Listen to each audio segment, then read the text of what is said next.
Hey everyone, this is Alessandro, and I am here with Ronnie Hobbs, the creative director at Gun Media, and we're here to play Layers of Fear 2. How's it going, man? Good. It's awesome. It's awesome to be here. So Yeah. thanks for letting me stop by and show you the game. Yeah, cool. This is obviously the sequel to Layers of Fear, which was something of a sleeper hit. You know, it just sort of came out of nowhere, and it really scared a lot of people. So it must be pretty exciting to sort of get this sequel out. As opposed to the original game, which focused more on a sort of an aspiring artist, you're now an actor in this game. That is correct. So yeah, like you said, part one was heavily inspired by art. This one inspired by film. So you play an actor who's been invited to take part in a movie by a very eccentric director. Of course, played by Tony Todd, Candyman. So you'll hear his voice a lot. A little spark is all it takes to set the human soul on fire. As soon as you board the ship, unfortunately, your past trauma and loss start to take over. So as you're trying to struggle to prepare for this role, you slowly start to descend into madness, and it's up to the player to figure out what these memories are, what's going on, is this real, is it not? So that's really where we're at right now, and kind of the basis for about what you're about to see. An act of creation always begins with an act of destruction. We have 3 endings in the game, by the way. So based on decisions that you make, you'll get 1 of 3 endings. One of these decisions I'm about to show you right now. One life ends, another begins. One life ends. The right one.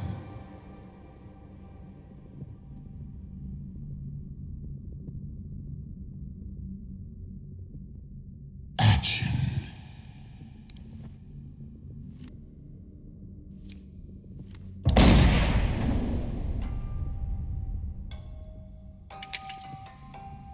The simple task and the execution. Truthful, instinctive, pure. That'll do for now. The main cabin that you start in, you'll revisit that after each chapter, and that's where you'll find your collectibles, similar to Layers of Fear 1. Yeah. So It must be pretty challenging trying to sort of make a sequel to a horror game because in a lot of ways, I think fans sort of can get a sense of what the type of experience will be, and in some ways that could sort of maybe lessen the scares. So can you talk a little bit about sort of how you wanted to approach things differently with this game? right away, we should tell you that this is not the stories aren't linked. You don't have to enjoy the first game to understand this one. If you have played the first one, there's a lot of lore elements and Easter eggs that carry over. But other than that, it's a completely separate world, completely separate story. I think a lot of the reason why Bloober chose a cruise ship is because it is so different than like a house, which would have been the easy thing to do. Just move to another mansion and play with a new character. So by taking it aboard this ocean liner, we have this combination of tight confines and outside area too, which is kind of open. So it's a nice mixture. And so yeah, it's about just making it bigger and better, on your second time around. And that is a challenge because people tend to expect that they learn your tricks. Bloober's really, really great at the ever-changing environment, which is you turn around, something's not there, you turn around and it's back again. And you're about to see some of that. Really, just the whole team just tried to take that up a notch.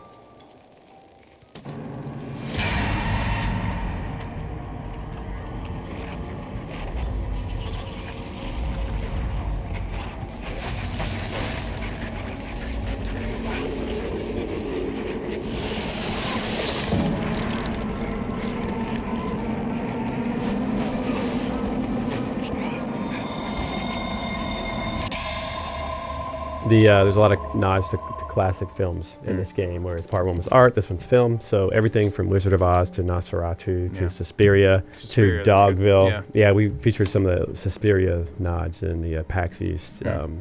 So big film nerds, everyone working on this game. So there's a lot of classic film references here, and Bloober did such an outstanding job of taking what they love about those films and then seamlessly put them into the story. So you'll probably see a few more. You shouldn't play with strangers. She wouldn't like that. She doesn't like it when you play with anyone but her. Lots of story items to find. They give you subtle clues and hints. And I should also say that the director, Tony Todd, is ever watching and always present and always judging your performance, so to speak. So he's a pretty main character in this game, and one that you won't know a lot about.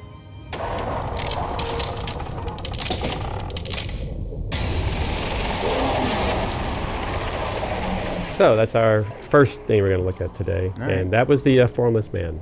So that's the main Formless Man. Formless Man. That's the main antagonist in the game. A lot of running and hiding, and he'll definitely be pursuing you and even kill you at times if you're not careful. So we're now jumping ahead to the next area of the game called the kitchen.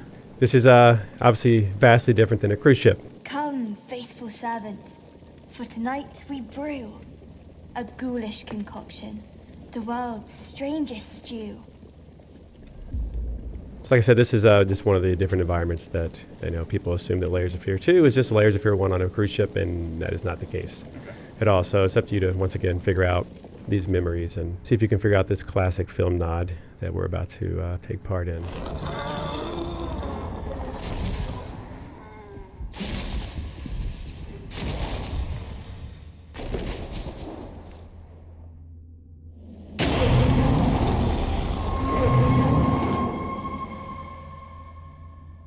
Again, just like it's such a challenge making a good horror sequel. So in a lot of ways, you have to examine what made the original good, but also try to expand upon that in a bigger way.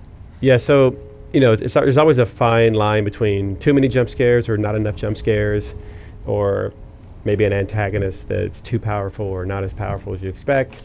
You always have to keep players on edge, and thankfully Bloober's incredible with that, and there's a lot of tension and a lot of dread that's built up throughout some of these scenes that we haven't shown yet. And the visual style too, I think, goes a long way. There's nothing like this visually on the market, in my opinion. Even the story, I mean, there's a lot of great stories out there like Edith Finch, and I could go on and on, but this is one of those stories that I had to read the script about 35 times. Wow. I mean, it was a lot of reading on the script, and then it clicks, and you're like, oh, okay. So there's a lot of hidden meaning and undertones. So we're jumping ahead one more time to see one of the later sections of the game called the bedroom, which is seems to be way more creepy than the last one, which is saying a lot. Yes. So this is obviously very, very unique house, as you can tell by the architecture. Once again, pulled from classical film love. There's definitely a lot of characters involved in this scene, which you don't know who they are yet, and you won't know until maybe the very end of the game. And it's one of those types of stories where there's probably going to be no direct answers provided. You're going to have to replay it, or go online and talk to other people and figure out. Like, there's not a lot of hand-holding here, so that's one of the things that Bloober loves about their stories. And again, this has multiple endings, so yes. A choice you may a benign choice actually that at the beginning may have some severe consequences, like towards the late definitely. game. Yeah, so this is also a very puzzle-heavy room, so that's why we wanted to show this to you guys today. It's super unnerving seeing like all these sort of NPCs interact. Yeah. Little scum, you were always bad luck, a blight upon this family. I give everything, and what do I get in return? A little gratitude? A little heart? Is that too much to ask? A lucky break. An ace up my sleeve, that's all I need. As you might have guessed, the story is very, very heavy and very, very emotional at times. And I feel like this game seems to put you in a greater sense of confusion. A lucky break. An ace up my sleeve, that's all I need. You're constantly like second guessing everything you see. I would say that's correct. Yeah, it's taken what Bloober had done with Layers of Fear 1 and probably increased it double. I mean, there's a lot of confusion and subverting expectations, I guess. Yep.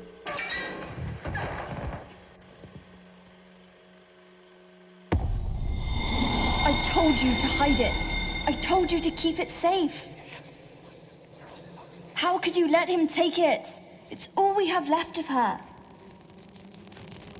You have to find it. You have to take it back. Keep her close to your heart. Don't let her be forgotten. She gave everything for you. Prove that it was worth it. That you weren't a mistake. Give him back his ace. A black And there we go. heart, uprooted by tragedy, skewered by pain. That's all you've ever given me. That's all you were ever good for. So, like, we're excited. It comes out May 28th. Yeah, it's fast approaching. We're in May right so now. Pretty quick, Yeah. pretty soon. So it's on Steam, it's on Xbox One and PS4. Thanks again, Mr. Hobbs, for dropping by. Yeah, thanks for having us. So Thank you. And that was Layers of Fear 2.